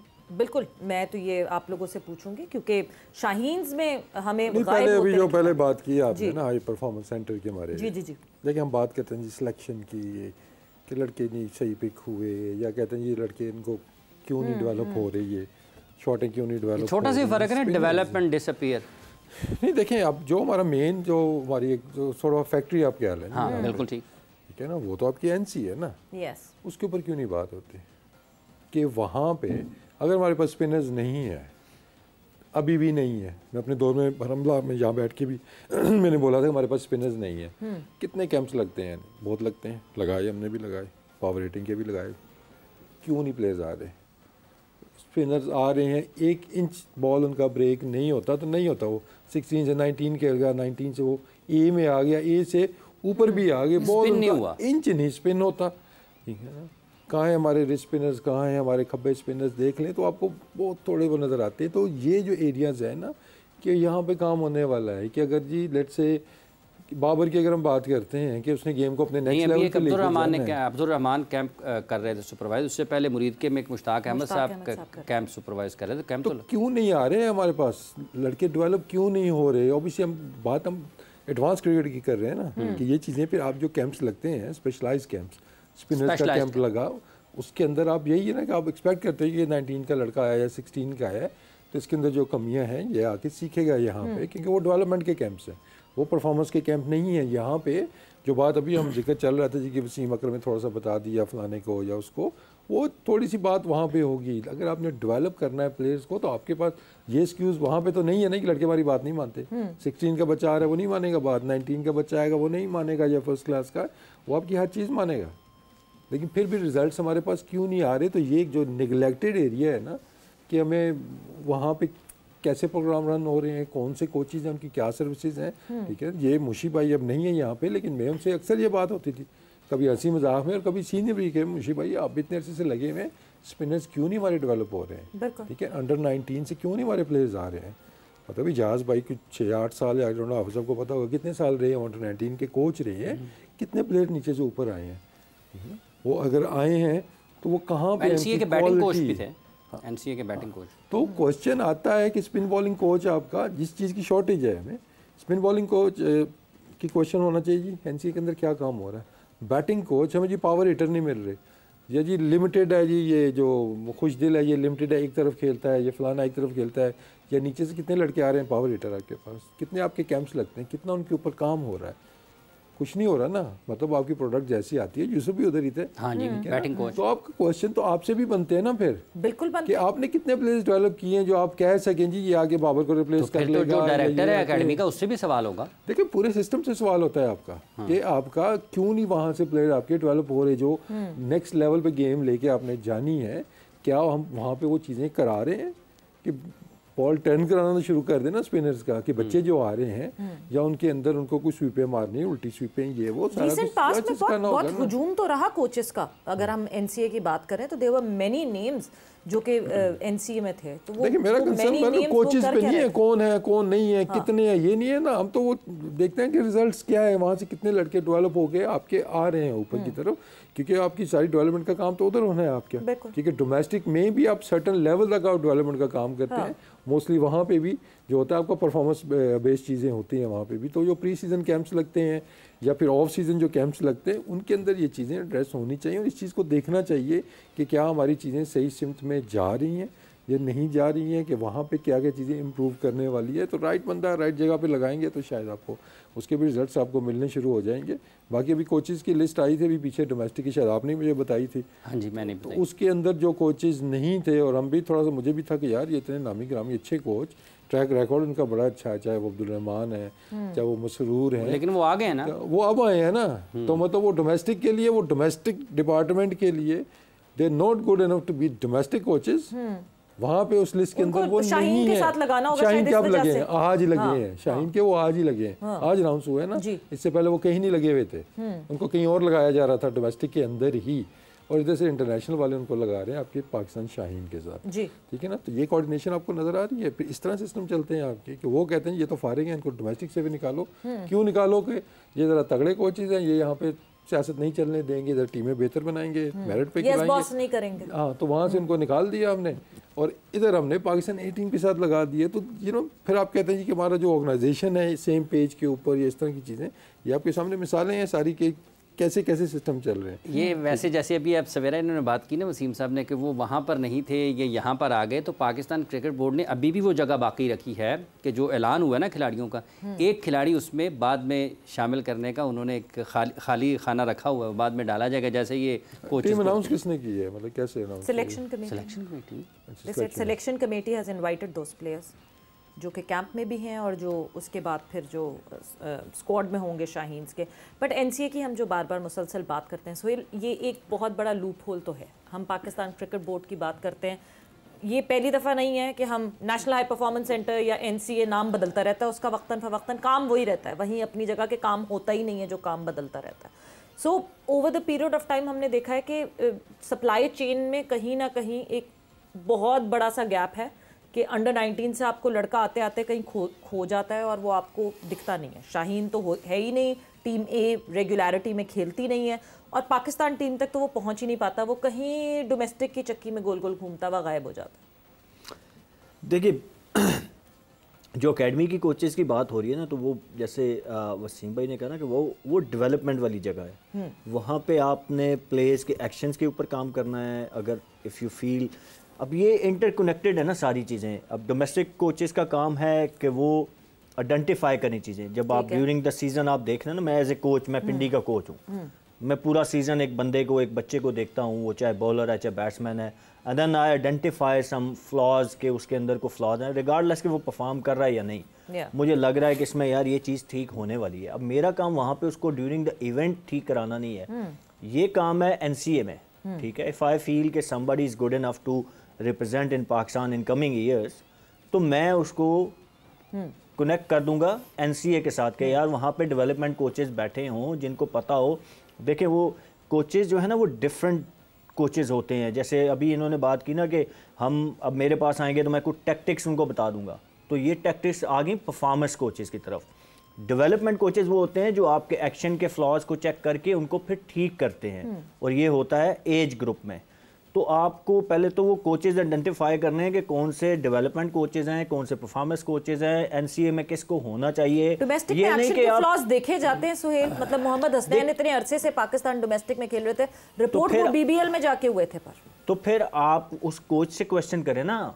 यही तो मैं कह रहा हूँ कि फिर वहाँ पे कोच वो होना चाहिए जिसकी आई हो, और ये किसका काम है? जो कोचेज लगाते हैं उनका काम है ना कि वो कोचेज वो आइडेंटिफाई करें। ये नहीं कि अब मैं हूँ या वसीम भाई हैं, हम दो डिफरेंट इंडिविजुअल्स हैं, ठीक है, हमने क्रिकेट खेली, पाकिस्तान को रिप्रेजेंट किया, ठीक है, लेकिन when it comes to coaching तो हम दोनों के शायद वो डिफरेंट माइंडसेट होंगे, डिफरेंट चीज़ों से हम देखते होंगे, डिफरेंट स्किल्स होंगी। तो आप सबको ये नहीं कि मैंने 400 T20 खेले हुए हैं तो ठीक है जी मैं कोच बन गया, मुझे डेवलपमेंट कोच लगाना है या मुझे पाकिस्तान टीम के साथ लगा दे। आप देखते हैं बेसिकली कि यार ओके इंटरव्यूज़ होते हैं, सब कुछ देख के तो आप कहते हैं ओके ये डेवलपमेंट कोच है, ये इसको हम हाई परफॉर्मेंस कोच बना देंगे, ये कोच जो है वो परफॉर्मेंस कोच है जो टैक्टिक्स के ऊपर बात करेंगे। क्योंकि ऊपर की क्रिकेट जो है ना वहाँ पे आपने डेवलपमेंट नहीं करनी, वहाँ पे यूनिट परफॉर्मेंस। तो परफॉर्मेंस कैसे आती है? वो जो हम कल भी बात की टैक्टिक्स, बेसिकली आप टैक्टिक्स सिखाते हैं। वहाँ पे आपने प्लेयर के वो ना हाथ को देखना है कि यार इसका हाथ में इधर आ रहा है तो उसको इधर ले आऊँ, वो आपने एनसीए में काम करना है। सो बेसिकली आपने पहले तो आइडेंटिफाई कोचेस करने हैं कौन सा किस जॉब के लिए सूटेबल है। ये नहीं कि जी वो फलां ने 400 मैच खेले हुए हैं तो उसको वो बड़ा अच्छा कोच होगा तो आप लगा दें। पता नहीं उस 400 मैच खेले वाले के पास एबिलिटी भी है exactly, कि वो डिलीवर कर सके कि क्या गेम है। वो एक डिफरेंट एबिलिटी है। Coaching is totally different ability. ये नहीं कि सारे, वरना तो जितने ग्रेड्स हैं वो ग्रेट कोचेस भी होते, बट वो नहीं है। हमने कई एग्जांपल्स देखे, I don't want to name anyone, but there are many example जो कि बहुत ग्रेट क्रिकेटर थे but they can not succeed as a coach. ठीक है, तो ये पहली चीज़ तो ये होगी कि आपने आइडेंटिफाई करने हैं। अब अगर डोमेस्टिक क्रिकेट वाले coaches are not good enough या वो नहीं आइडेंटिफाई कर सकते, तो फिर उनको लगाने वाला भी तो जिम्मेदार है ना जिसने लगाया है। तो ये एक पूरी चेन है जिसको आप इंटरकनेक्टेड, ये एकेडमी के कोचेज, डोमेस्टिक के कोचेज और आपके टॉप लेवल के कोचेज, ये पूरी चेन है और इनको इंटरकनेक्टेड होना चाहिए। जैसे एग्जांपल अभी इन्होंने दी कि जो कोचेज डोमेस्टिक वाले लगा नहीं रहे, इंटरनेशनल वालों के लिए वो गुड इनफ हैं और वो आपके ए टीम में लग रहे हैं, तो किधर है कोऑर्डिनेशन? कोऑर्डिनेशन होनी चाहिए हर डिपार्टमेंट। जैसे ये कोचिंग एक पूरा डिपार्टमेंट है ना, कोचेज इंटरकनेक्टेड होने चाहिए, उनकी आपस में कम्युनिकेशन होनी चाहिए रिगार्डिंग प्लेयर्स। डोमेस्टिक वाले को वो एकेडमी को रिपोर्ट करे, यार कि ये बच्चा है, इसने इतने रन्स किए हैं, इसकी ये एबिलिटीज़ हैं, यहाँ पे इसके फ्लॉज हैं, तो आप इसको इनवाइट करके तो उसके फ्लॉज के ऊपर काम करें। फिर एकेडमी में वो ऐसे कोच होने चाहिए कि जिनको उन फ्लॉज के ऊपर काम करना आना चाहिए। तो ये सारी चीजें इंटरकनेक्टेड हैं। आप जब तक वो कम्युनिकेशन नहीं होगी, डोमेस्टिक में ऐसे देखेंगे जिनको आप फास्ट ट्रैक करेंगे कि अच्छा जी ये फास्ट ट्रैक हैं, इनको देखिए अभी मैंने वो अंडर 19 के वर्ल्ड कप में एक लड़का भेजा था, मतलब मैं क्रेडिट खुद नहीं लेना चाह रहा, नहीं ले लें क्रेडिट, बड़े लेते हैं, नहीं खैर मुझे, बट वो लड़का, मैंने बोर्ड को बोला था कि ये आपके लिए पाकिस्तान मटेरियल है, अली रजा नाम है उसका, बट अभी वो ये आइडियली इस कैंप में फास्ट बॉलर, हाँ लंबा फास्ट बॉलर जिसने सेमीफाइनल में आउट भी किया थे, बॉल उसका बड़ी अच्छी बॉलिंग की थी। वो ग्लैन मैगरा टाइप बॉलर है, हाइट है, लंबा है मेरे जितना माशाल्लाह, अभी 16-17 साल का है। मैं नहीं कह रहा कि आप उसको खिलाएं, लेकिन आप ऐसे प्लेयर्स को अपने, क्योंकि वी ऑल नो कि हमारे पास, वो अब शेखुपुरा से है, वहाँ कितनी को फैसिलिटीज़ हैं, तो आप बेसिकली कोशिश करते हैं ऐसे प्लेयर्स जो ऐसे एरियाज़ में जहाँ फैसिलिटीज़ नहीं है उनको एंगेज रखें, ताकि वो सीखते रहें, उनकी ग्रोथ होती रहे। आप उनको खिलाएं ना, मैं नहीं कह रहा कि उसको पाकिस्तान खिला दें या उसको पाकिस्तान ए के साथ भेज दें, बट ये जो कैंप्स होते हैं ना, आप उनको एंगेज रखें ताकि वो सीखते रहें।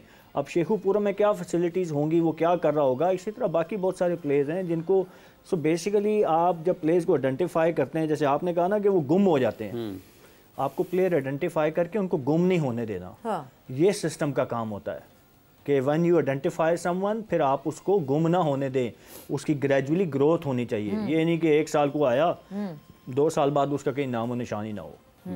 तो ये जो वसीम साहब अभी ऐलान हुआ है शाहीन्स का पाकिस्तान के, और उसके साथ साथ कैंप, बहुत से नाम उसमें ऐसे हैं कि आप सोच रहे, मैं अभी तक सोच रहा हूँ किस बेस के ऊपर, कौन सी परफॉर्मेंस के ऊपर, कौन से पोटेंशियल के ऊपर कुछ लड़के जो इसमें हैं। मोहम्मद हारिस गायब हो गए शाहीन से, शाहीन में मोहम्मद हारिस नहीं दिख रहे, क्यों अचानक ऐसा क्या गुनाह कर दिया उन्होंने जो वो बिल्कुल ना टीम में दिख रहे हैं ना वो शाहीन्स में दिख रहे हैं? वो उस पर बड़ी बात हमने कर ली है। जो हम प्रॉब्लम बता रहे हैं ना, शायद वो अभी तक चल रहा है, ठीक है ना। लेकिन वो अचानक से उसको प्री सीजन कैंप से निकाल के कप्तान बना देंगे शाहीन। हो सकता है ये भी हो ना, एक जगह छोड़ी हुई है ना, हो सकता है कैप्टन भी अनाउंस नहीं किया और वो जगह भी छोड़ी हुई है। तो इसमें कुछ लड़के ऐसे हैं कि मतलब लड़के सारे अच्छे होते हैं, लेकिन देखना आपके पास कोई ना कोई जस्टिफिकेशन होनी चाहिए। जैसे अभी इसने अली की बात की है, जो अली रजा की, ठीक है ना, उसको होना चाहिए था, और मेरे ख्याल में वो जाना चाहिए, टीम के साथ भी उसको जाना चाहिए। कितने अच्छे बॉल किए थे सेमीफाइनल, ठीक है ना। इसमें कुछ फास्ट बॉलर्स ऐसे हैं कि जो, ठीक है, कुछ डोमेस्टिक के परफॉर्मर है, नो डाउट अच्छे बॉलर्स हैं, एक दो तो ऐसे हैं कि जो फिर आपको लगता है ना कि एक सर्टन तरफ से वही ज्यादा लड़के आपको फिर वो नजर आ रहे हैं, तो वो फिर जस्टिफिकेशन मुश्किल हो जाती है ना देनी। आप खुरम का मुझे नहीं समझ आ रहा, खुरम अब वहाँ पे ऑस्ट्रेलिया मेरे ख्याल में वो जो 14 रुकनी टीम है उसका भी हिस्सा है, खुरम शहजाद?